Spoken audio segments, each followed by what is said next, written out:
നിനക്ക് എന്റെ അനിയത്തിനോട് തുറന്നോടാ. വെള്ള കുപ്പായം വെള്ളം ഉടുപ്പിട്ടോണ്ട് വന്ന് ഇവിടെ കോപ്പറം കാണിക്കല്ലേടാ നീ. തള്ളയായാലും തന്തയാണെങ്കിലും എന്ത് സോറി കാണിക്കേണ്ട കാണിച്ചിട്ട് സോറി വഹിക്കുന്നോ?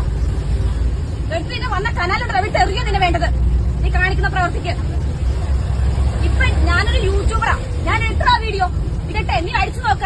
അല്ലാതെ പ്ലേ ബട്ടൺ കിട്ടിയൊരു യൂട്യൂബ് ചാനൽ ഞാനിപ്പോ ലൈവ് ഇട്ട ലക്ഷക്കണക്കിനാണ് ലൈവിൽ വരുന്നത്. ഞാൻ